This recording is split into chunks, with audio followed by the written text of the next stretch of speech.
মাটিৰ তলত হোৱা আলুৰ আচাৰ বহুতে বনায়।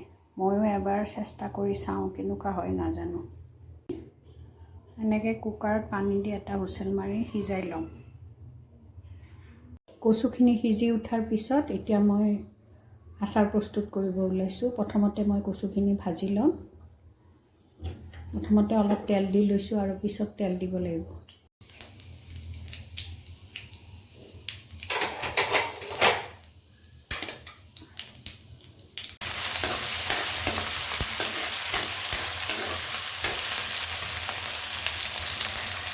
ইয়াতে কচুখিনি দি দিলোঁ।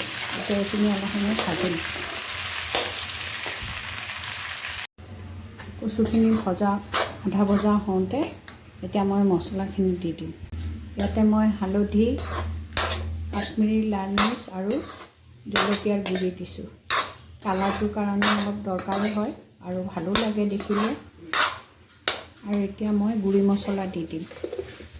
ইয়াতে মোৰ আচাৰী মছলা মই ঘৰতে প্ৰস্তুত কৰোঁ। জিৰা, ধনিয়া, তেজপাত গোটেইখিনি মিক্স থাকে আৰু ইয়াতে। এতিয়া মই ইয়াতে ভিনেগাৰেৰে সৰিয়হ পিচি থৈছিলোঁ, নিমখ অকণ দি এইখিনি ইয়াতে দি দিম। ভালদৰে সানি দিম।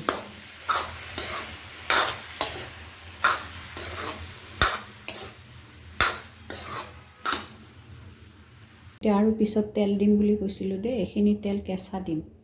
আগৰখিনি অলপ গৰম কৰি পেলাই সৰিয়হখিনি আলুখিনি মই কৰি ল'লোঁ। এতিয়া কেঁচা মিঠাতেল মই দি দিম।